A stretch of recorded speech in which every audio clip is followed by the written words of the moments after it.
Welcome to Miles Ahead, the Canadian Points podcast brought to you by frugalflyer.ca, where we talk about all things miles and points, a hobby that allows us to travel all over the world in style and on a budget.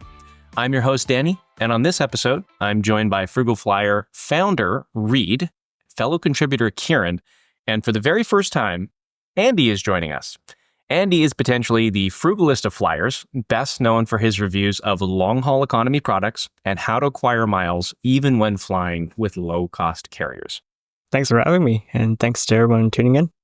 Yeah, we're very welcome, Andy. We're happy that you were finally able to contribute in this medium. You've been writing for us for almost a year now, so we're happy that we're joining you, or that you're joining us on this very different and interesting medium. In this episode, we're going to go away from our usual format, and we're going to jump straight into learning to get miles ahead. We're going to finish this episode by looking back on some of our favorite deals and earning opportunities of 2024, and also the biggest changes to the points and miles landscape in Canada. So without further ado, jumping straight into learning to get miles ahead, how to lounge in airport luxury. So today we are going to be talking all about the different types of airport lounges, how you can access those airport lounges, and then the best ways to access them as well. So Reed, why don't you take us off with the four main types of airport lounges that exist and what some of those lounges might be like? Yeah, as you mentioned, there's four different airport lounges. Probably the most common, or at least in Canada, the most common is the pay to access or membership to access lounge. These are things like Plaza Premium, Priority Pass, Dragon Pass, Visa Airport Companion. So as with the name, you can kind of pay to get a membership to allow you to access these. And there's some other ways to access them that we'll be talking about as well. And then there's airline lounges. So these are also quite common. These are lounges that are affiliated with a given airline. So in Canada, probably the most common one that people would have heard of, at least, is the Air Canada Maple Leaf Lounge. There's also ones like United Club, Delta Sky Club, and many other airlines have their own kind of version of those. Awesome. And then Kirin, why don't you jump in and you can tell us a little bit about the final two lounges that we're going to be going a little bit more in depth with once we get further into the episode. You got the bank lounges. These are co-branded and they're owned by a variety of, big banks. They're not really a thing in Canada. There's one at Pierre Elliott Trudeau International that's co-branded with National Banks. This is a good chance to pick up the National Bank World Elite card if you want to have the best insurance on your flight that you could get. Then down in the States, they also have the Amex Centurion. That's probably the most famous that you're going to be hearing about because of the various amenities. These can get pretty full. For example, the Chase Sapphire Lounge in New York City or the Capital One lounges, which are in the southern United States, are often quite full. However, the hard product, so what's physically there, is often very, very high end. For example, the Sapphire Lounge at LaGuardia even offers free facials. The Amex Centurion has top shelf liquor. If you want to get craft cocktail, and they'll have actual bartenders that serve that and bring it to you. If you're really looking for the next level of luxury, though, then you have to go to the most exclusive tier of lounges. These are the hardest probably to get if you're flying on points because they sort of prefer revenue customers rather than us points pawn scum to be allowed in there with the true patrician nobility. And that's the first class airline lounges. So Danny actually just took advantage of that on his SAS Millionaire Miles run on SkyTeam, where he was able to go to the Al Safwa Lounge in Doha. Lufthansa in Frankfurt also has an infamously over-the-top nice one. There's La Première, has a really fantastic one at Charles de Gaulle, where, just to give you an idea of the level of luxury, they quite literally bus in fresh croissant every morning from some kind of 5-star patisserie. Pretty crazy. There's also ones in Japan. So these things are just next level over the top. They almost always have sleeping rooms, jacuzzis, champagne, 20-year-old scotch. If you can think of it, they got it. If it would look great on an Instagram reel, they probably serve it. And they also feature in-seat dining with private waiters. These are never crowded because nobody can get in. Yeah, that's a good point, Kirin. But to go to the exact opposite of that, Andy, I want you to talk a little bit more about what the pay to access or membership to access lounges are usually like when we're dealing with those most common lounges that our listeners are going to be accessing. For sure. So in Canada, there's a couple that are pretty well known. There's Plaza Premium. There's also the Aspire lounges. You can access these lounges via Priority Pass, Dragon Pass, and Visa Airport Companion, to name a few. These lounges are usually inaccessible or really crowded, so be mindful of that. They often have lower quality food and drink with the option to purchase top shelf liquor or other drinks. They're sometimes in a dark corner of the airport. For example, at Toronto Pearson, their Transborder Plaza Premium Lounge is hidden away. They also have some pay-to-use shower facilities or premium facilities like sleep rooms. And outside of North America, there are some gems. Some airlines outside of a hub will use these lounges for premium cabin passengers. Like Danny recently on his SCS Millionaire promotion on his Qatar first class out of Medina, he was able to access the prime class lounge. Yeah, that lounge was actually really nice, and it actually had sleep rooms that you didn't have to pay to access. So inside North America, with those pay to access, Priority Pass, Plaza Premium lounges, they're sometimes not the best, but they will provide food and drink. And rather than paying, for 2 glasses of wine at an 18% auto gratuity, they can be worth it if that's something that you're looking to access. But the food, I would have to say, is below average. Would everybody agree with that? Yeah, in Canada, I Yeah. probably wouldn't pay to go into one, but as we'll talk about later, I would go into one if it's complimentary. So Complimentary or quasi-complimentary, as Kirin wrote about in his premium credit card article. Yes, if you go to one of these places, then there will be attempts to upsell you probably for certain types of amenities.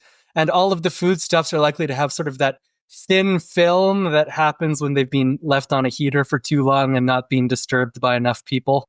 So Yeah. Also, I hope you like carbs, because they haven't heard of keto in any of those airport lounges. Nope, it's like an all-inclusive resort in Mexico. Donuts and croissants that were not bussed in from a French pâtissière. These are fresh from maybe Sobeys. At least they hopefully did not a priority pass. Hopefully they did.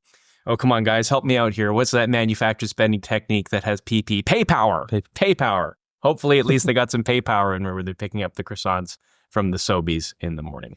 506.95 bananas are where it's at.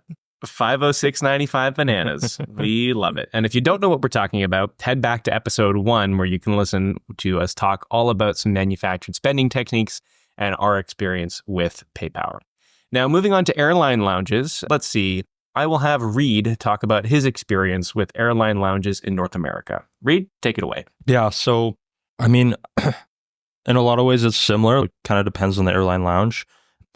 In somewhere like Edmonton, the Maple Leaf Lounge isn't really much of a step above the Plaza Premium Lounge, but there is some really nice airline lounges as well. I haven't been to it, but the WestJet Elevation Lounge in Calgary is considered one of the best lounges in Canada. You can get into that with Priority Pass and with Dragon Pass. So I hate to cut you off, Reed. Yeah, I was just have- going to ask if anyone wanted to speak to the Elevation Lounge. Oof. Yeah, no, so as I said, I do hate to cut you off, because unfortunately many people's dreams of getting into that lounge with Priority Pass routinely get cut off by the lounge dragons. Even when it's not full, the reports are basically that unless you have basically WestJet Gold status or above, they don't even let you in. Forget with Priority Pass. Now, it really can depend, because I've heard that sometimes when when the airport at Calgary is very, very empty, they will allow people to go in.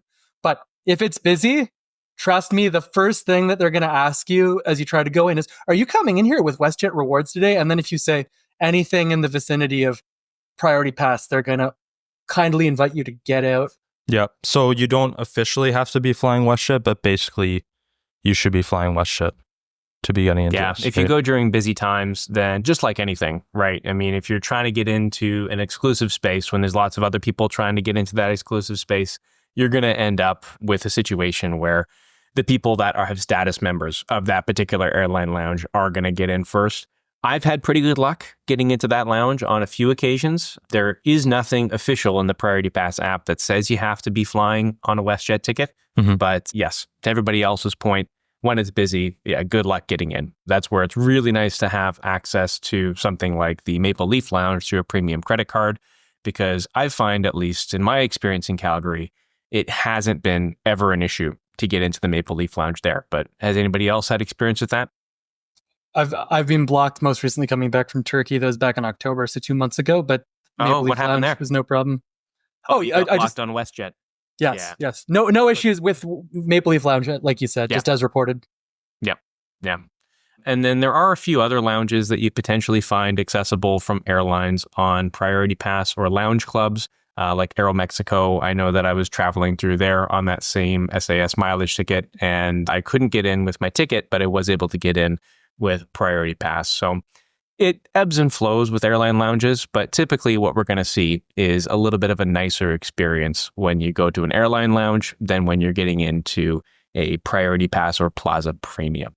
Now, for bank lounges, Andy, have you had the chance to visit any bank lounges recently?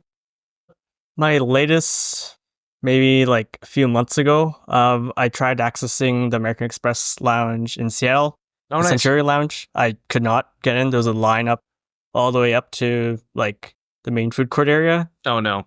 Yeah.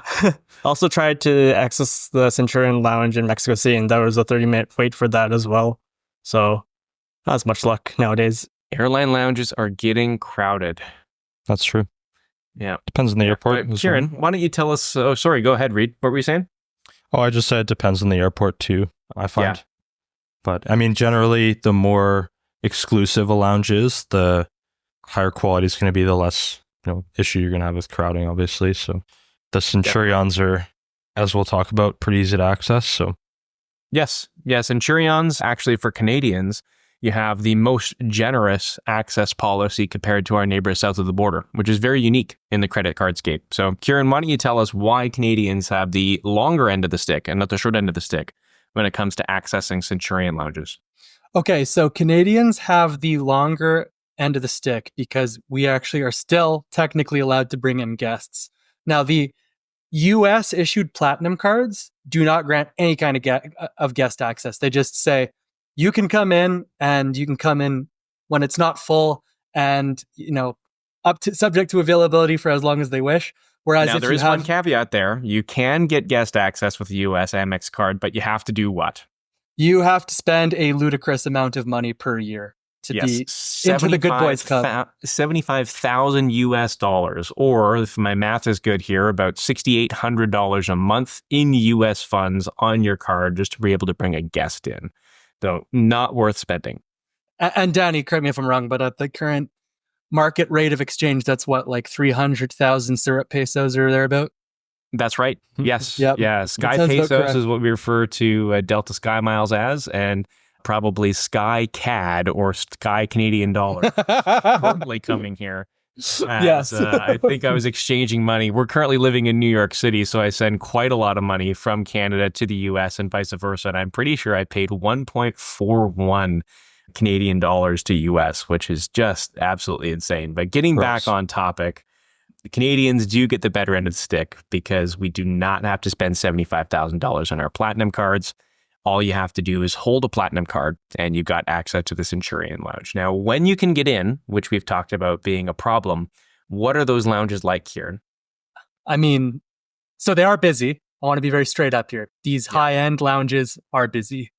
They are also next level nice. Just the things inside of them are fantastic. The food is great. Okay, service is North American levels. We have an egalitarian society, which means that service here is not going to be as close to it as in more hierarchical societies like you might find in the Middle East or in East Asia. But it is probably a cut above what you would find at any of the airport restaurants where, may God have mercy on your soul, should you find yourself accidentally traipsing in there. Yeah. And then typically with the bank lounges, like I think Reed or Andy pointed out, you're going to find that you often have mixologists and whatnot. So actually at the Centurion Lounge in JFK, they have a speakeasy, which is super cool. Mm-hmm. And if you're a tennis fan at all, you know that the lemon ball cocktails or melon ball cocktails are quite the thing at the US Open. And when the US Open is happening at all of the Centurion Lounges in New York, they also serve those cocktails there, which is super neat. So you will find a little bit more attention to detail even over top of like an airline lounge that Maple Leaf lounges in Canada, for example, have been serving the same chocolate chip cookies and the same corn chips with salsa for the past 25 years. Whereas we get a little bit of character and a little bit of flair out of those lounges. Now, finally, the nicest category of lounges, what we consider the first class airline lounges. These are 100% a cut above. And as Kirin mentioned, I was just in Al Safwa in Doha, but Reed, I think this is a lounge that not as many people get to visit, which is the Pier and the Wing in Hong Kong with Cathay Pacific. Can you tell us what makes those lounges so highly regarded? Yeah.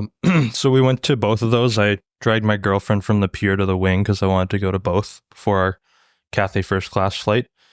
The Pier was really, really nice. Easily the nicest lounge I've ever been in. There was, multiple different areas to the lounge. There's a sort of a lobby bar kind of area. Really, really nice, like almost ground level view with the tarmac. Wow. And there was it was called the pantry. So it's just self-serve. They had like some really good appetizers in there. And then they had a sit-down restaurant, which had just really high quality, gourmet meals that you could order. And then we didn't take advantage, but they even have like bookable suites that also have like basically a ground level view of the tarmac. Oh, wow. And they had, like you were saying, their own spa in there that you could get a free 15-minute massage. So Incredible. Yeah, really, really nice. Yeah. Andy, have you ever had the chance to visit one of those first class lounges yet? Have not. It's on the bucket list. Yep, it is. Yeah. And Kirin, anything from you? Now, closest I've gotten is high-end business class lounges. So Sure. I'm with Andy on the outside. Though, But give me an example. Give me an example of what a high-class business lounge is that you've... Okay, so I can tell you this because I decided to reenact Mad Max at the Istanbul Turkish Business Class Lounge, which is fantastic, by the way, because they have pretty much everything there at all times. So they have all-you-can-eat baklava, which is the good baklava, like pretty much all night and all day. 24-hour service for luxurious Turkish fare as well as international fare, because obviously it's for business people. And I got to reenact Mad Max there because I had to take a really bad nighttime flight from a resort town on the interior of Turkey to Istanbul to await my international flight in the morning to Frankfurt, from Frankfurt on to Calgary. So I had something like a 5, 6, 7 hour layover, which was terrible. So I got to basically jockey a couple of couches into in weird positions so that my 6'2" frame could actually lie laterally and then sleep on it. Yeah, Sure. no. So this was because here's the thing: if at that airport you either sleep at that lounge or you have to go pay. I think it was something like €80 for a sleeper pod, and that's just like a little pod in the middle of nowhere where your stuff isn't even secure. So, Oh, right. yeah, no way, hell no. So I got to sleep there like it was the Hunger Games, but the food was great. Woke up, had some food, saw that the Oilers had gotten bollocked on their opening season game, and that was just cheery. But after that, the flight was great. Honestly, and the service at that lounge was next level. Everybody was kind. The food was great. Nobody bugged me, as much as I had to rearrange the furniture. So overall, fantastic experience. I definitely recommend it. I can understand how business people on the go would want to have a place like that to work and commiserate. Yeah. No, I was actually just there as part of that big SAS Million Mile Challenge as well. I won't get into the details of the ticket that I was on. You can read about it in the article. The one thing that I thought was missing from that Turkish lounge, and Kirin, maybe you can tell me where I went wrong, but I couldn't find any like hard liquor or alcohol bar there. Like they had champagne and wine and beer, and that was all easily accessible. But I didn't see any like actual bar front. Did I miss it, or did you have a similar experience? No, I actually had a similar experience. I didn't see anything with hard alcohol. And honestly, I think it's because as a Muslim country, basically they apply the sin tax differently. Oh, sure. What they want to have available to whom where. So I think that's what it was. By that point in time, I had about like 10 straight days of drinking though. So my liver really wasn't up to it. Fair enough. Yeah. Fair enough. Yeah. And then just to quickly touch on a few of the other highlights that we have here with the first class lounges and what you can expect. If you're flying Lufthansa first class in Frankfurt, they actually have their own dedicated terminal. So you're completely separate from the riffraff and you get driven to your airplane in a Porsche. So whether that's a Porsche Cayenne or whether that's a Porsche Taycan, the electric one that's just come out, they'll drive you to the car, which is an amazing, or drive you to the plane in a Porsche car, which is an extremely cool experience. I've done Lufthansa first class twice, but silly me, I never think about that first class terminal. And both of the times I've done it leaving US airports, I was able to access a first class lounge on arrival, but it's not that first class terminal. That being said, there are some special areas at US departure ports where you're going to find a first class portion of the Lufthansa business class lounge, where you're going to get all of the normal stuff that Reed talked about with the on-demand dining and separate area to sit and relax it. Before we move on, can I even ask Andy here, would just be, what about sort of these lounges that are sort of in the middle space that have, their amenities are not first class, but they just have slightly more restricted access, such as the Air Canada Cafe? Like, what can we expect there? Yeah, Air Canada Cafe. Have you visited any of those, Andy? I have not. Have not. Gotcha. No, not. I've visited quite a few of these, actually. I think there's only 2 in Canada right now. Somebody correct me if I'm wrong. But you've got them both in Toronto. One of them's at Billy Bishop, and the other one is at Toronto Pearson. Isn't there one in Vancouver now? I'm not sure if it's open yet, but I know that they are planning on it. But these are going to be like grab-and-go lounges, but typically they're quieter than the Maple Leaf lounges because they're harder to access. You can't access them when you're flying a business class ticket. You can only access the Air Canada cafes when you're flying on Air Canada and you have a premium credit card or your Aeroplan 50K status or above. So really nice, usually quieter, and an easier in and out experience. The one at Toronto Pearson is in the domestic area, and it's just next to the Starbucks. That's quite famous there once you get down from security. So a lot easier to access than what you find with the Maple Leaf Lounge, where you have to go all the way up to level 4. And actually, you bring up a good point, Kirin, something that I want to talk about. United Polaris lounges. Polaris lounges are like a first class light lounge, 100%, because they have the dine on demand section, but they don't have sleeping rooms or anything. Actually, they do. They do have sleeping rooms. I would say United Polaris lounges are underrated. Has anybody else visited those? So would the Air Canada Signature Suite then sort of be in this zone too? Because you're supposed to be either on a... Yeah, so with that one, you have to either access it by paying moolah for business class fares on Air Canada, and God forbid you do that. Or full cash ticket. Or you have to do a fully refundable business class fare, and then you can get in. But that would also be another example because it's not as crowded and they do have dine on demand as well as the buffet. 100%. Yeah. So United Polaris lounges, you can find them in Chicago for sure. I've been to that one. It's great. The Signature Suite, they only have them in Toronto and Vancouver. They do not have one in Montreal yet. So the Maple Leaf Lounge at International Departures in Montreal is quite nice, though, for what it's worth. All right. So enough about all of the things to expect. If you don't know how to get into lounges, we're going to teach you exactly how to get into those now. So Reed, we haven't heard from you in a while. Let's have you talk about how to access airport lounges with credit cards. Absolutely. So that's a pretty broad topic. There's lots of different credit cards that can help you on your way to getting into a lounge. So starting with the lowest hanging fruit, there's a number of credit cards in Canada that will grant you a certain number of free passes to some of the paid or membership type lounges that we talked about. Paid access or membership to access lounges. So a few of those, the CIBC Aventura Visa cards, these all have a $139 annual fee. And these are the personal cards I'm referring to, not the business cards. These will all come with 4 lounge passes to any Dragon Pass lounges. And they can be used one at a time or all at once. And then kind of same deal with, there's 2 other cards. So the Scotiabank Passport Visa Infinite. This has a $150 annual fee.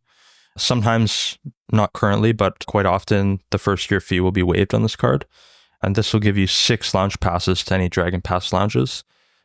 And I mentioned this on an earlier episode, and I don't know for sure if it's still the case, but someone reported that they were able to add an authorized user card to their account for this card, and it came with an additional 6 lounge passes with no additional annual fee. That's really cool. So that's a good bang for your buck card. No kidding. Yeah, and then the same thing with the BMO Ascend World Elite MasterCard. That comes with a $150 annual fee. Currently, the fee is waived in the first year, and that gives you 4 lounge passes to any Dragon Pass lounges. Yeah. So that kind of goes back to what we were talking about earlier with if you are getting one of these first year annual free offers, you're really not paying anything for that lounge access, which if you're not going to pay anything and you're getting true complimentary access to these pay to access or membership to access lounges, they're great, right? But once you actually start paying an annual fee or paying a membership to get into those lounges, the value starts to slip away pretty quickly. But Andy, there is one more card in Canada that grants lounge access. And do you want to talk about that one a little bit? Sure. So the American Express Gold Card, which comes at a higher $250 annual fee, includes four visits to a Plaza Premium Lounge per year, and also includes a $100 annual travel credit, which you could use as cash thanks to the refundable hotel trick. Yes. So if you're not familiar with the refundable hotel trick, we do have an article about this that we'll link to in the show notes. So that annual fee is basically $150 per year. But I haven't held on to my gold card. Does anybody that's on the show today still have an American Express gold card that they're using on a regular basis? To be honest, and to drop my completely candid hot take, I strongly feel as if that card from Amex Canada is a misfire.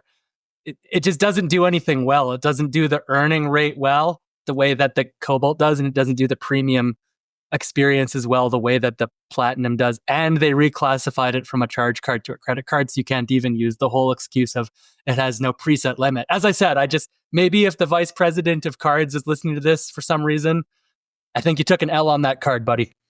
Yeah, no, you hit the nail on the head there for sure, Kirin. Like, it's got the most restrictive lounge access policy. When we're talking about all these cheaper cards, you can access the Dragon Pass network, which is far more extensive than the Plaza Premium network. So if you end up at a Plaza Premium lounge or at an airport that doesn't have Plaza Premium lounges, you're stuck. You can't get in. Now, these are not the best earning cards available to Canadians, and I don't think anybody on this episode uses the above four cards. We already know that the gold card isn't being used, but does anybody else spend on the Aventura, the Scotiabank Passport, or the BMO Ascend card on a regular basis? I will spend on the Scotiabank Passport overseas to avoid I don't think we talked about that. 2.5% FX fees. Yeah. It's because most Canadian credit cards charge 2.5% on the gross sum total of whatever you spend overseas as a foreign exchange conversion fee, but that card completely waives it. Also, that card is routinely waives the annual fee in the first year, and you can waive the annual fee by having one of a variety of premium banking products that we provide links to at frugalflyer.ca. So, if you feel that would be right for your financial needs, then there is a way to have that card without having to pay for it each year. Yeah.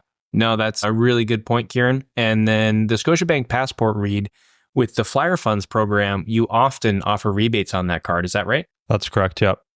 For most of the year, we've had a rebate on that. We don't currently, but by the time we post this, it might be different. But all right. So at time of recording in early December, there is no rebate, but we might be eating our words by the time that Christmas rolls around and Scotiabank stuffs our stockings with some Flyer Funds rebates. Now, moving on from the basic cards, we do obviously have some premium cards in Canada that are much more well-known, and they're also well-known because they have very high annual fees. So we talked about the bank lounges earlier in the episode, and this is where we're going to get into cards that can access those bank lounges with the Amex Platinum card. So Andy, we haven't heard from you in a while. Why don't you talk to us about the Amex Platinum card and the lounge access that comes along with it? Yeah, sure. So the Amex Platinum card is the most expensive of this bunch.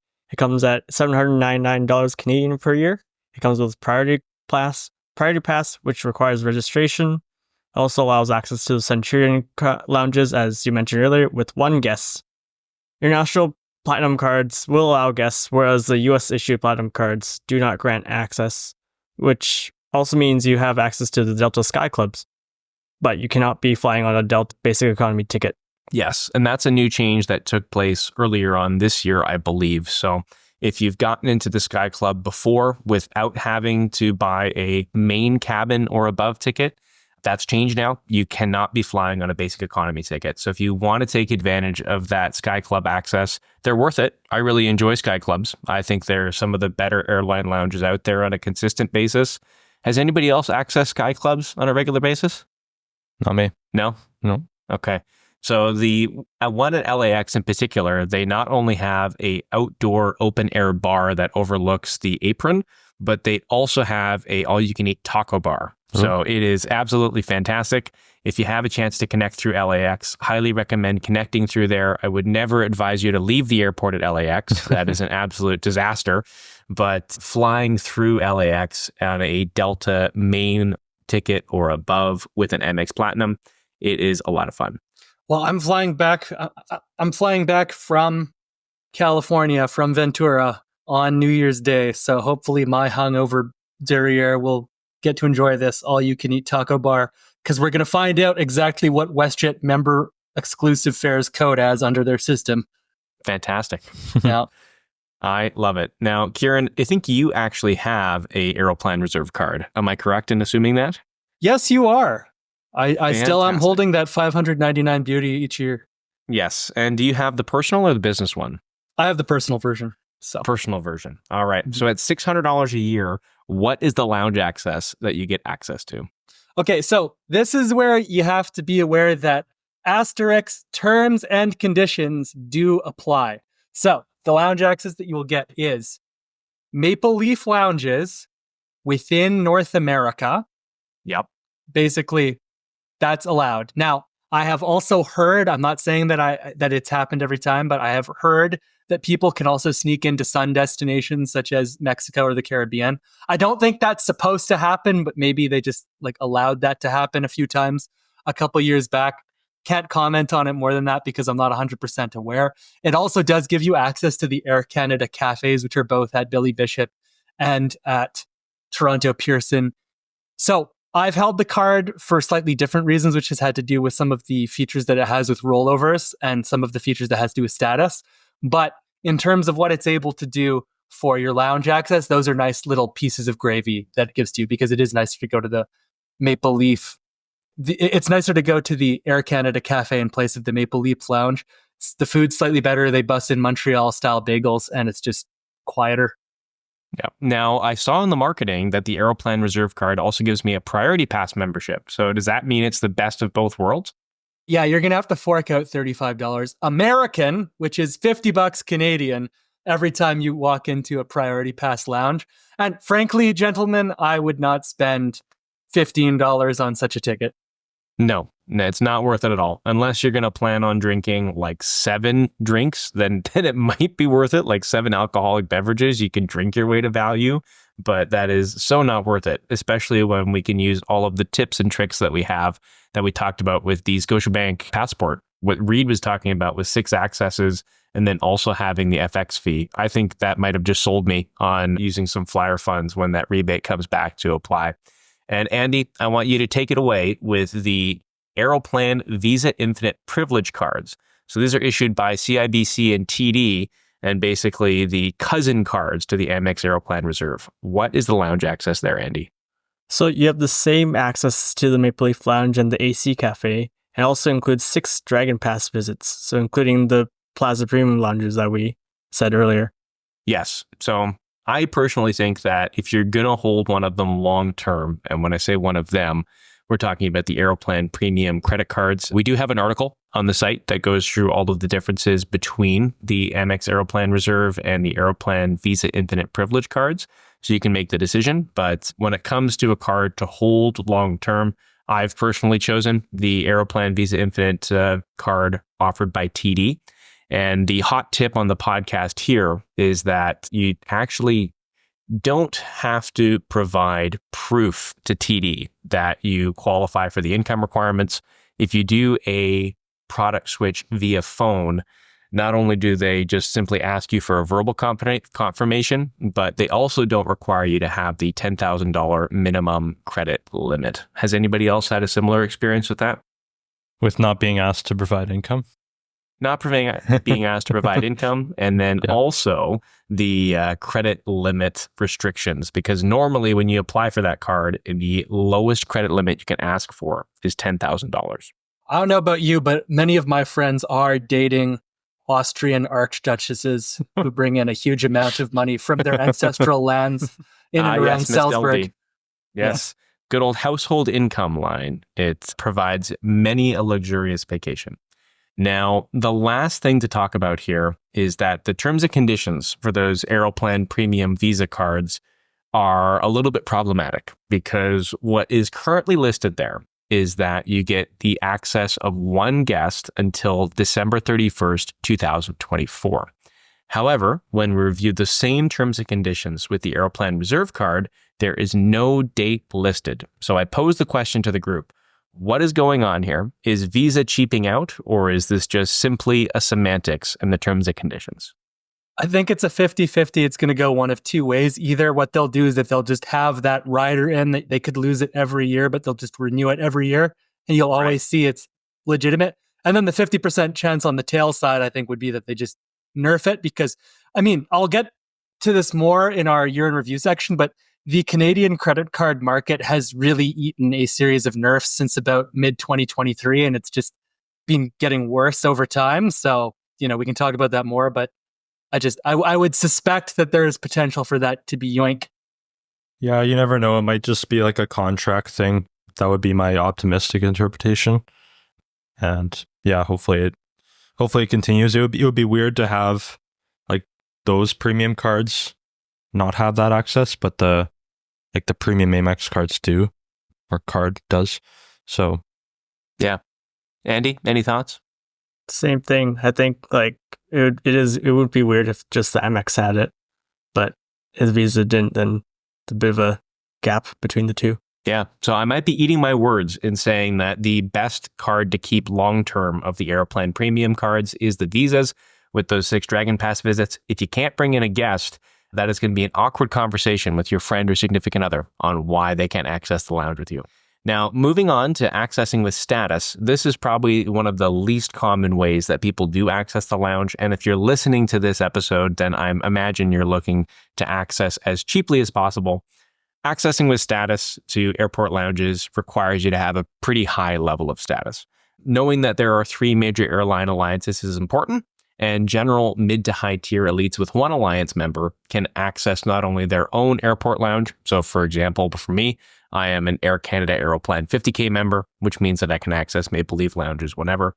But it also means that I can access other airline lounges. So for example, when I go down to the States and I'm flying a Star Alliance ticket and there's a United Club, I can access that United Club too.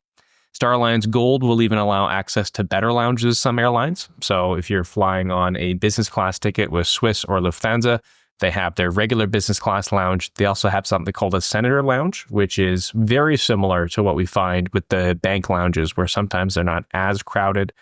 Depends on the bank, though. Like the Centurion lounges, as we talked about, can be extremely packed. They're kind of like a first class light lounge that really don't have that many people in them. Now, talking about SkyTeam, I will be flying a lot of SkyTeam because I successfully completed the SAS challenge, but I'm going to pass it off to one of my colleagues to talk about the SkyTeam lounge access. And let's hear from Andy on SkyTeam. What do we need to access SkyTeam lounges if you are an elite with one of those airlines? So within SkyTeam, you need an Elite Plus membership, which comes with a status like Air France Gold, Flying Blue. And it's quite aggressive in the pursuit of North American travelers. So look out for those frequent status matches. So they may be coming soon. At the time of recording, a paid status match opportunity does exist, even though silver won't be a slam dunk for everyone. If you have the opportunity to acquire gold status, it is worth the $199 Canadian match price. You can gold status match from Aeroplan 35K and 50K, or even WestJet Gold as well. And by being a gold member, you can receive access to the priority phone line, lounge access for you and a guest when flying on an international itinerary, including between the US and Canada. This is really important if you're traveling within the US or any other country on an economy ticket, because you don't usually get access to SkyTeam lounges based on your status. Yeah, so to clarify on that, if you're flying within a country, so a domestic ticket, you won't get any SkyTeam access, even if you have platinum status within the SkyTeam. So only when you're flying on international itineraries do you get that lounge access with the SkyTeam carrier. So they're a little bit more restrictive, but please carry on, Andy. Yeah, sure. You also get the priority lines at an airport using the Elite Plus lanes. You get complimentary extra leg room or preferred economy seats 72 hours before departure when you fly KLM or Air France. You get priority immigration at some select airports. You get 50% discount on Delta Comfort Plus seats. as well as priority baggage handling and extra baggage allowance. I will also say I currently do hold a Elite Plus membership with Air France Flying Blue. I have been given upgrades on Delta flights, so that's always been handy as well. Oh, that's awesome, Andy. Which program are you an Elite Plus member with? With Air France KLM Flying Blue. Oh, fantastic. And how did you acquire that status? Flying WestJet before, I flew a lot of WestJet flights, gaining XP through there, though unfortunately in 2024 they removed that perk. So, no way. Yeah. So the SkyTeam partner of WestJet used to award XP, but they don't award XP anymore. That's right. Gotcha. Now, for the One World Alliance, Kirin, do you have any experience with the One World Alliance and the status levels within that? So, based on my very brief perusal and acquaintance with British Airways, because I think I'm the only person that has ever actually used Avios to fly long-haul British Airways, due to Brazilian fuel dumping regulations, making the cost of embarkation be $14.70 Canadian. I can tell you that you will need to get Sapphire status, which is status matched on occasion to those of you who have been creative enough to acquire Alaska MVP Gold or American Airlines Platinum. Sometimes it can also, I've seen status matches to it from Star Alliance Gold, I believe. So doing it within the actual alliance itself can be a bit harder. But, you know, if for whatever reason you get your hands on this, you can access most of the lounges that they have, having been to the British Airways lounges, several of them which are also available either on business class itineraries, or some of them I think might be available on like Priority Pass. I'm not 100% certain because my boarding pass worked, but I wouldn't pay to go there. So I would definitely not say that it's better than sitting out in the, you know, misery that is the rest of London Heathrow Airport or London Gatwick Airport, but I wouldn't necessarily want to go out of my way to do that. Dublin Airport, for example, where Aer Lingus is, has plenty of Priority Pass availability. So, you know, apparently it can be quite good if you can get the very top tier status for whatever reason, because then you're entitled to access all of the first class lounges, which can be really nice. So, you know, I think those lounges would definitely be worth it if you could get in there, but I wouldn't go out of my way to mileage run this when you could be mileage running 1 million SAS points. Well, that SAS mileage run, I think, will be a once-in-a-lifetime opportunity. And by the time this publishes, that will have ceased. But you're 100% right. That's pretty much the only mileage run that I ever considered on a huge level. There was an opportunity to status match from Air Canada to British Airways this summer, where it gave about a 6-month opportunity for some status. But really, like Kirin said, the only status that's worth trying to acquire would be the top tier One World status, which is not Sapphire, but Emerald status. Yes, thank you, Reed. And there you're able to access all the first class stuff. So my wife actually got her hands on American Airlines Platinum Pro thanks to a status match with her Hyatt Globalist, and she was able to access the Japan Airlines first class lounge at Narita, and that was incredible. So worth it in some situations, but as you can see, accessing lounges with status is difficult to do. You really have to be a frequent flyer to do it. Kirin, have you got anything to add there? Once again, I would not recommend the lounges at London Heathrow as anything special. I don't know what else to say. Like, I think most people that have flown through their airport have little love for it. Yeah. No, I flew through London Heathrow on that SAS challenge, and it was as quickly as I could get in and as quickly as I could get out. Now, Reed, there is one more way to access lounges that's not involving having status and does not involve having a credit card. How can you do it if you want to access a lounge, but you don't want to have a credit card and you don't fly a lot? So the only other way would be to actually pay for these memberships. So, for example, Priority Pass.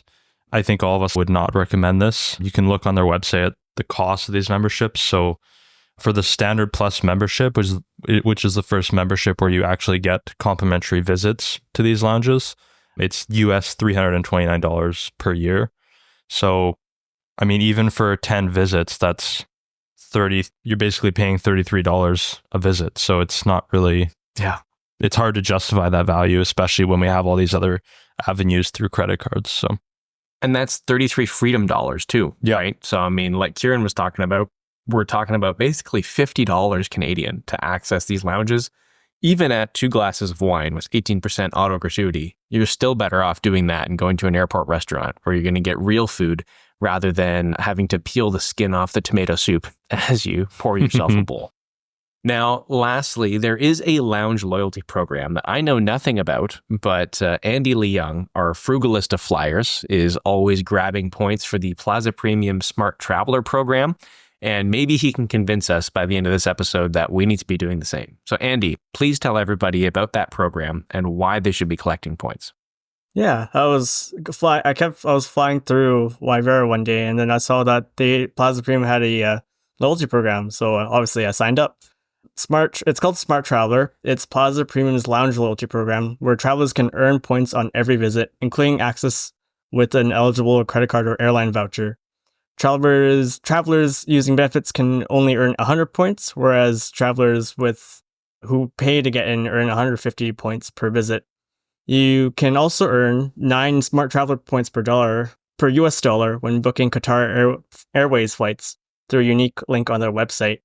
Other than redeeming for access into Plaza Premium lounges, Smart Traveler points can also be redeemed for a variety of other things. If you're traveling through Singapore, Kuala Lumpur, or Muscat, you can redeem between 8,000 and 11,000 Smart Traveler points for a 6-hour booking at Aeroplan, which is a transit hotel. The one in Singapore and Muscat are within the secured area, whereas the one in KL is outside the departures hall. You can also convert these points to Malaysia Airlines' Enrich program at a 2-to-1 ratio, starting at 2,000 Smart Traveler points. I don't think the value is that great. For context, redeeming points for an economy flight to domestic destinations within Malaysia, about an hour away or so, start around 2,100 Enrich points, or about 40 Plaza Premium lounge visits with a card. Long-haul economy, like from Kuala Lumpur to London, can be as low as 30,600 Enrich points, or about 306 visits. So Malaysia Airlines' loyalty program is also dynamically priced, so you probably won't even see these numbers for redemptions.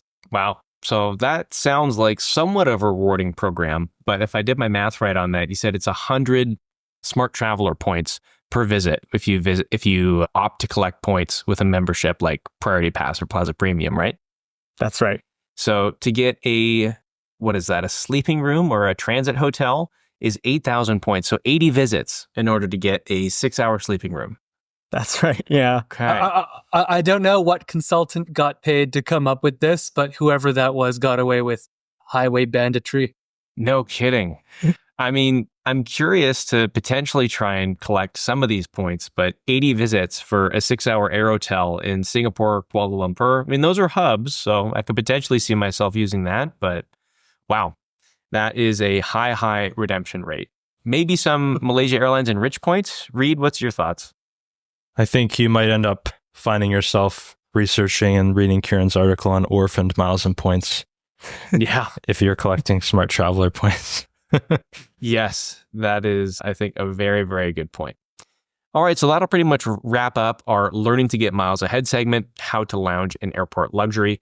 You now know the 4 main types of lounges that exist. You know how to access all of those, the best ways to do it, and what to expect once you finally get into those lounges. We're going to move on to our final segment of the year with our Year in Review. So this is going to be similar to our Year in Review article that's going to be published on Frugal Flyer in January, I believe, or potentially late December. But we're all going to go around and talk about our favorite redemptions, our favorite earning opportunities, the biggest points and miles changes of this year, and then I'm going to ask everybody for a prediction or a hot take that we have for the next year in the miles and points landscape in Canada. But starting with the fun stuff, let's go with our favorite redemptions. So Reed, why don't you start us off with your favorite redemptions, ideally 1 flight and 1 hotel redemption that you made in 2024. Absolutely. I feel like I've talked about this one before, but I'm still kind of living vicariously through it. So my Cathay First Class redemption, I redeemed some Amex membership rewards to book or convert to Cathay Asia Miles to book this. And yeah, it was my first class flight. I had caviar on a plane for the first time, which was amazing. So yeah, really, really memorable redemption there. And on that same trip, there's a bunch of hotel redemptions that were all great. kind of one of the first ones that started us off was I used some Hilton Honors Aspire certificates to stay at the Conrad Singapore Orchard, which is a brand new refurbished Conrad property. Yeah, it was just a really nice stay. Kind of the thing that stood out the most, other than the really good breakfast, was just the level of service there was really awesome. And we found that all throughout Asia. So yeah. And I think we have reviews of both of those experiences on the site, Reed. Is that correct? That's right. Fantastic. So we'll link to those in the show notes. Now, Kirin, you've been posting all about the Byzantine Empire. I hope that I didn't butcher that name. Why don't you tell us about your favorite redemptions, which I think included a lot of that trip to the Byzantine Empire? Yeah, no, so I was actually flying to the modern country of the Republic of Turkey, as it would be officially known these days. So I was fortunate enough to actually land a Turkish redemption on my way there, which was fantastic. It was on the old 777. We have a review of that on Frugal Flyer. It was not by me. Somebody else had gotten there long before. Old plane, whatever. I don't even care about the old plane. Service was fantastic. Food wasn't just airplane food. It was next level, just incredible food. So, I think, for whatever I paid, I think it was like, 80,000 Aeroplan, 75,000 Airplane. It wasn't a lot. And maybe $120 in taxes and fees. Totally worth it. Would do again. Highly recommended. Awesome. And did you have any memorable hotel stays that you redeemed for that you can think of this year?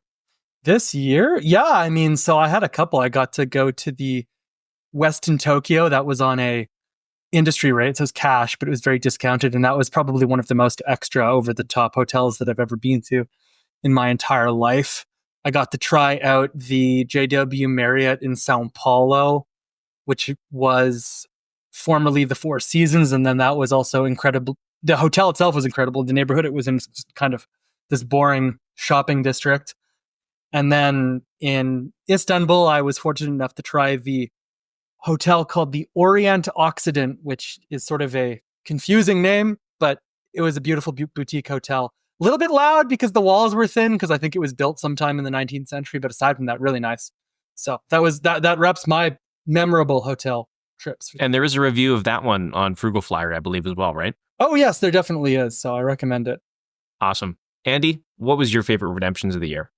Mine weren't as fancy as Reed or Kirin's, but it was 2 premium economy flights to Japan or to Osaka from Vancouver using Aeroplan. I converted 45,000 Amex to Aeroplan, which was great. Awesome. Yeah, 45,000 points for a one-way trip in premium economy is excellent. That's a deal. Did you have any luck with e-upgrades on that particular route?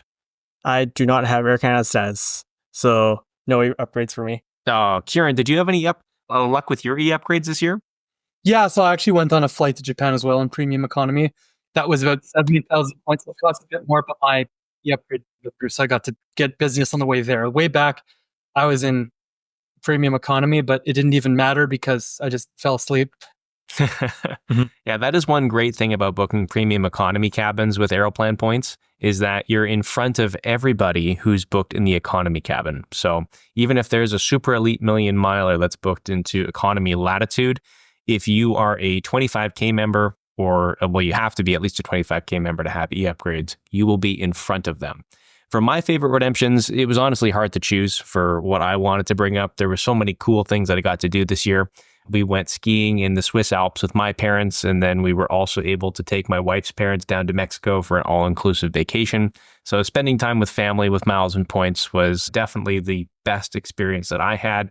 But getting product switched from a Lufthansa old configuration plane into a Delta One itinerary from Frankfurt through London to Seattle had to be definitely the coolest experience, because if you're familiar with Lufthansa and their legacy business class product, it is definitely legacy. It is definitely old. And Delta One is one of the hardest products to book with miles and points. Because we were switched over to that, it was actually a full cash ticket. So we put in our Virgin Atlantic Flying Club numbers, and we ended up getting 20,000 Virgin points per person on a redemption ticket. So that was a very, very cool flight experience. In terms of hotels, the biggest redemption we made this year in my household was the JW Marriott Phu Quoc. And actually, Jeff, another contributor for Frugal Flyer, who's not on the show today, but has been on previous episodes, was there before me. And he did a full review and a full write-up. So you can go check that on Frugal Flyer. Now, our favorite earning opportunities. Reed, how did you earn the most amount of points this year in one single opportunity? I won't say it was the most, but it was like the most efficient, I would say. So Cool. I got into the Chase Inc. business cards this year. So I have 3 of those now among the different families. And there was a point where Chase Inc. had they still have a referral program, but it was an elevated offer of 40,000 points to refer someone else to sign up for an Inc. card. So basically I traded with a friend and we each signed up for, I believe it was the Chase Inc. Preferred, which was 120,000 Chase points for a $95 annual fee. And then because of the referral, we each got 40,000. So it was 160,000 points on one sign up for a $95 annual fee, which is pretty unheard of. Yeah. No, I mean, when we're talking about getting 100,000 plus points in an offer, occasionally you'll find that on a $95 fee card. But to give some perspective in terms of the Canadian market, like we've got an all-time high offer on the Platinum card. Am I correct in saying that with 150,000 points? Yep. If it's not an all-time high, it matches the all-time high. And that is an $800 card in Canada. And here with a referral, you can get 160,000 Chase points for $95. Kirin, what was your favorite earning opportunity of 2024? So my favorite earning opportunity for 2024 has to have been the United States Amex no lifetime language cards. So these were specifically from a couple of different loyalty programs, but the ones I got were from Hilton. So I actually got about 300,000 plus Hilton points this year. And I think my out-of-pocket cost was to the tune of maybe $190 US, basically just the annual fees.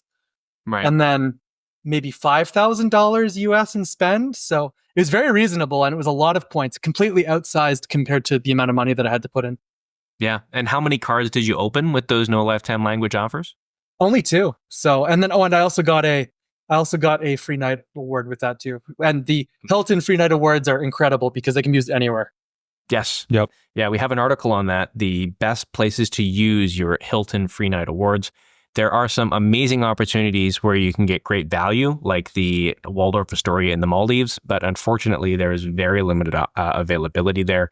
I think one of the most famous places to use your Hilton free night award would be the Waldorf Astoria Pedregal in Cabo, San Lucas. That is a close to home place that is absolutely wonderful to use those Hilton free night awards.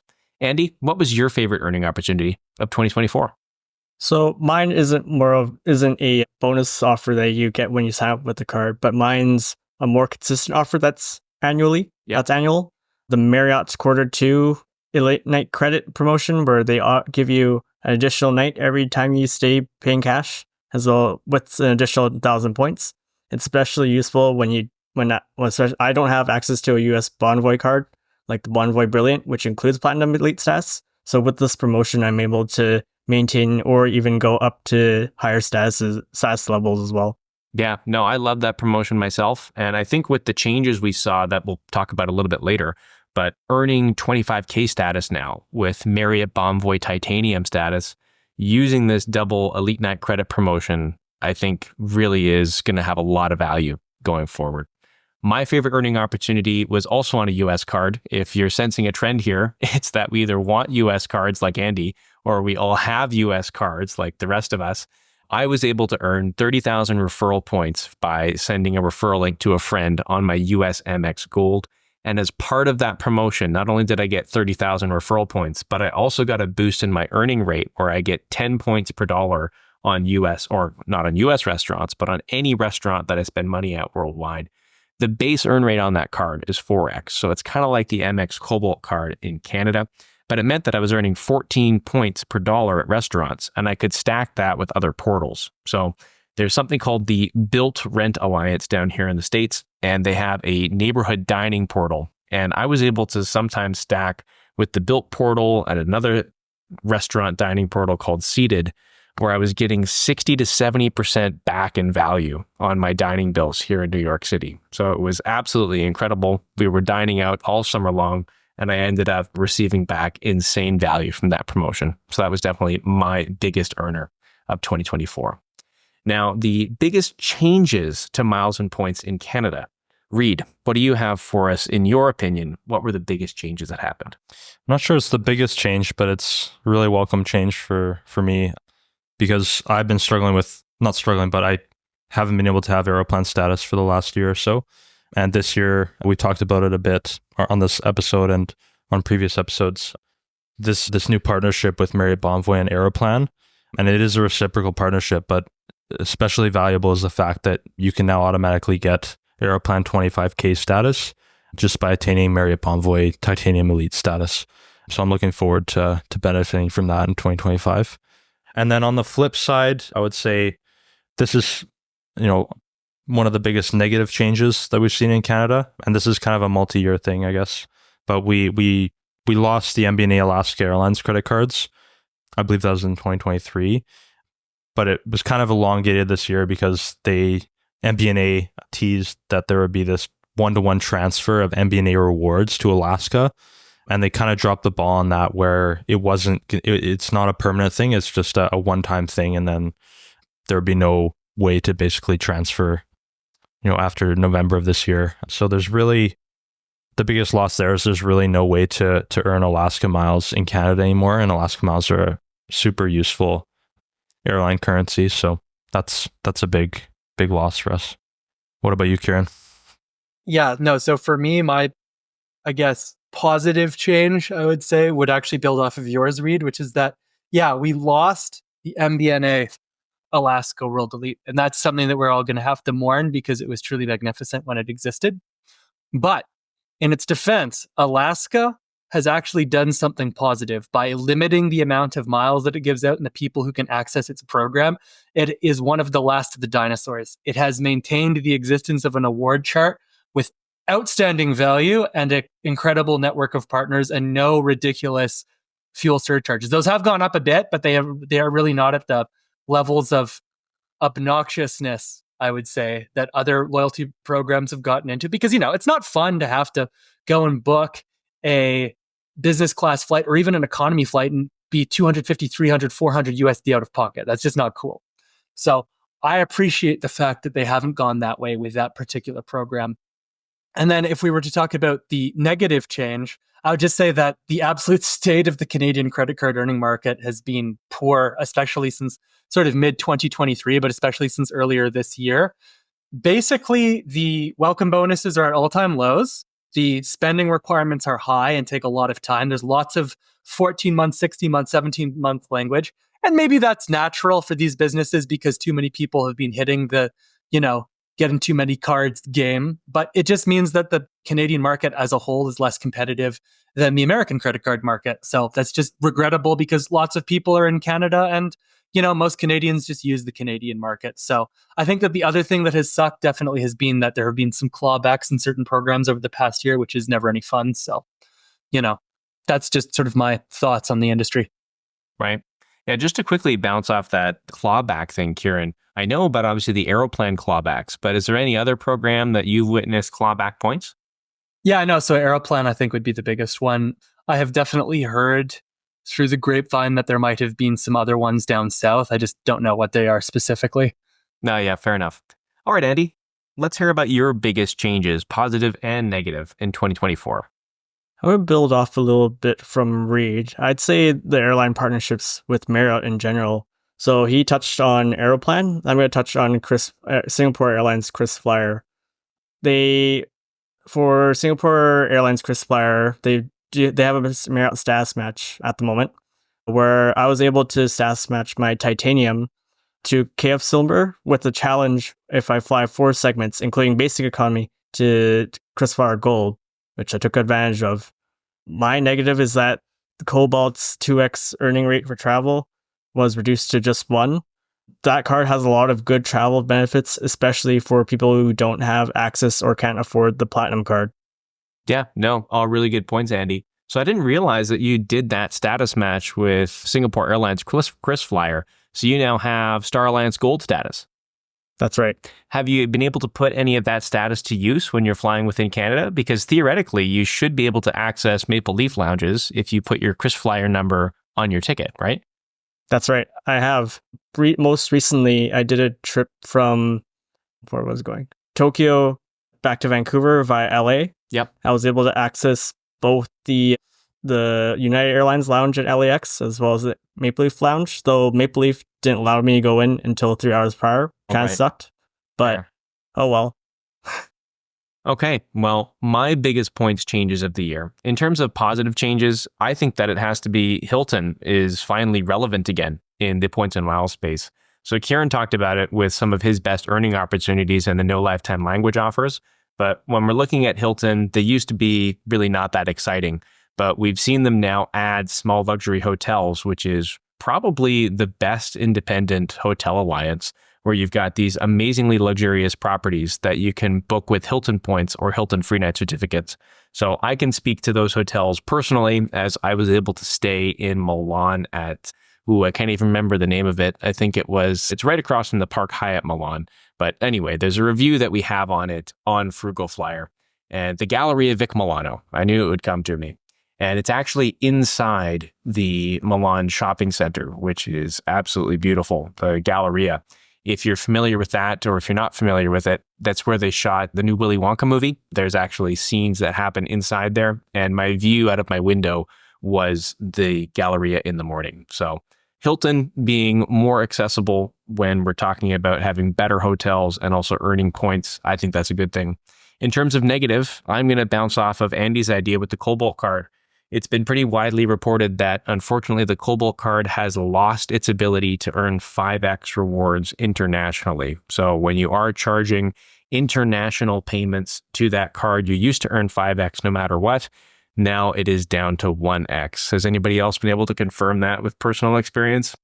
I feel like what I've read on it, it's pretty reliable, like that's a change. It's not going to work. Yeah. So with that Cobalt card losing the 5x, that's obviously super unfortunate, but it does boost the value of having something like the Scotia Passport that Kirin mentioned, where you're saving on that FX fee, because it's really not worth spending on 1x, which is basically 2% back when we're talking about membership rewards, to pay a 2.5% fee. Moving on to our final part of this year in review, I'd like to have a prediction or a hot take from everybody on the show on what they think will happen next year in 2025. And then we'll review these at some point in time next year and see if any of these predictions have come true. So Reed, you've started us off for the last three. I'd like you to start us off again here for our final segment. Yeah, not too much of a hot take, but I feel like every year there's a wave of Amex styles or kind of ban hammers that American Express rains down on customers. Right. This year it was apparently a lot of Cobalt holders were Amex styled for dubious loading of their Cobalt card with exactly $506.95 5 times per month. So yeah, I'm just going to guess that there's going to be, some sort of Amex crackdown in 2025. Yeah, fair enough. I think that's probably a pretty fair prediction. And if there was one of this list that I'm looking at that's going to come true, I would probably say that is going to be one of them. Kirin, what do you think is going to happen in 2025? Give us your hot take. Say it with your chest. Yep. I am going to say it with my chest, and I'm going to have to chain smoke some cigarettes before it next time. No. So, Reed is talking about doom and gloom, yearly Amex style. I want to take things actually more macro, where something that is probably going to be unpleasant could potentially be decent for people in the miles and points of space, but it won't be great for everybody, which is, I think it's pretty clear the Canadian economy is weakening. If our economy is weakening, we don't exist in a bubble. So I think that it's likely we're going to see some weakening of the economy everywhere. If that happens, we're probably going to see a reduced amount of air traffic, and that means that those of us who are used to basically loyalty reward programs that are dynamically priced, such as hotels and most frequent flyer programs, we can expect to see those dynamic prices drop because there's lower demand. So, it's indicative of the fact that things aren't going super great on Main Street, but on Miles and Point Street, that might be going a bit better for those of us who are maybe sitting on some of those orphaned points balances. I don't know. I guess maybe I'll have to check my Smart Traveler balance. Yeah, see if we can convert any to Malaysia Enrich miles and use those to fly on Malaysia Airlines business class. Andy, what have you got for your prediction? Mine's out of left field, but I think budget airlines are going to come back in a bit of a way. Like we've heard last week that Frontier is bringing in extra legroom seats, kind of like Spirit's big front seats. I don't know what they were called. Yep. This would be a great opportunity, especially for airlines like Flyer, who are really struggling financially right now. They want to like have something competitive to like Air Canada or WestJet. But at the same time, mainline's going to continue to lose value. So for example, last week, last week, Air Canada is no longer allowing carry-on baggage for basic economy flights. Yeah. Yeah, that's a brutal devaluation. I think that it's really a shame that we're seeing the mainline carriers in Canada really stoop to this level and become more like low-cost carriers. If you're not booking basic economy, you're really not affected. But I think the biggest slap in the face for me is that Air Canada said, oh, well, we're taking away your carry-on baggage on basic, but we're giving you more baggage allowance when you buy the comfort fare within Air Canada. Now, I'm an Air Canada flyer, and I have never bought a comfort fare with Air Canada. And this, if you don't know, is the second most expensive fare internationally with Air Canada. You basically have to choose to buy the comfort fare, and then you get an extra checked bag like you would in business class. So for me, that's just an absolute cop-out from Air Canada. And I really hope that trend doesn't continue of these mainline airlines being treated more like low-cost carriers. My hot take for 2025 is going to be that some new financial technology company is going to begin offering points or rewards on mortgage payments. I'm praying and crossing my fingers that this does happen, but I'm making this prediction because Built down in the US, I talked to them a little bit about their dining portal earlier with my MX Gold example. They have announced that they are going to be providing rewards on mortgage payments next year. They have agreements signed and they are going to start doing that. So if it's possible in the States, we usually see Canada, the little brother and little cousin, follow suit. But Kirin, do you have any thoughts on that? I know that I think you're in the financial space here in Canada. I honestly have no idea. I couldn't tell you if that's going to happen or not. I just don't know. I mean, we have rent payments here now, so. That's right. Yeah, we've got Chexy, and I definitely pay Chexy to a landlord. I feel like mortgage payments is a bit more logistically challenging than rent because it's not just a rent. You can just, like, it's just a payment, whereas with the bank, you're kind of tied to the individual institution. It's not a payment to like an individual. But yeah, I don't know. We'll see. We'll see. I think that that's definitely the hottest of the takes, and I would be amazed if that prediction came true.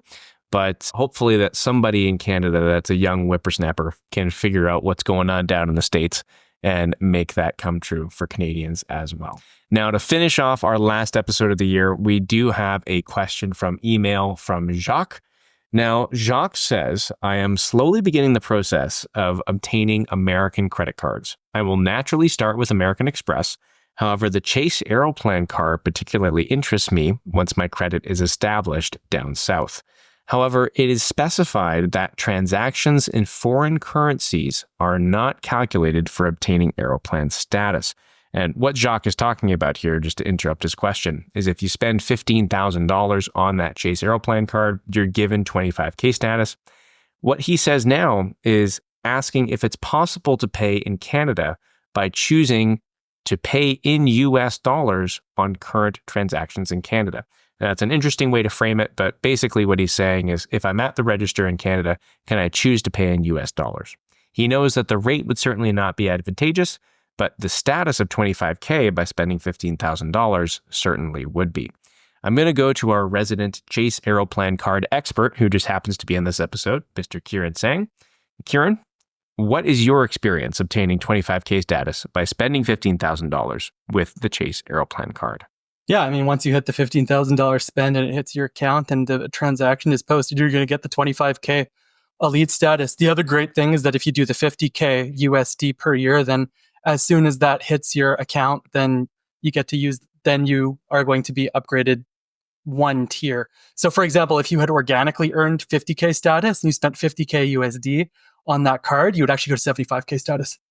Now, Kirin, are you asking each poor register checking you out to charge the card in US dollars, or are you just using that card in Canadian purchases? Because I think that's what Jacques is asking here, that it specifically states that transactions in foreign currencies are not calculated for Aeroplan status. So are you telling them to charge my card in US dollar, or are you just going about your life like a normal dude? You know what? This is actually a great question, because as far as I'm aware, most of the upgrades I've seen have happened as a result of US buying groups that are charged in USD. So charging this as exclusively Canadian dollars in Canada, I actually don't even have a data point. Gotcha. How long have you had your Chase Aeroplan card for? March of 2022. So about March 2022. 3 years so you're now, yeah. coming up on the 2-year anniversary. So correct me if I'm wrong, but that card comes with basically 2 years of 25K status as part of the welcome offer, right? Yes, that it does. Right. So coming up here in 2025 is actually going to be your first year without that automatic 25K status. Yes. And last year you spent $15,000 on that card. Yep. Yeah. So I did get the upgrade. Yep. Right. Okay. Cool. And that was mainly with US dollar buying groups. Yep. That's the main way. Got it. Do you think you maybe spent $15,000 CAD on it, or are you not using that? No, definitely not. 100%. I absolutely, positively guarantee you not. Guaranteed. 1,000% guaranteed. Yeah. Perfect. Well, I think through process of elimination, Jacques, we can confidently say that you should read our articles on buying groups, how to use them, and use that as a backup. But if you want to write into us in 3 years' time, when you've got your Chase Aeroplan card, you've been through those first 2 years of free status, let us know if it works or not.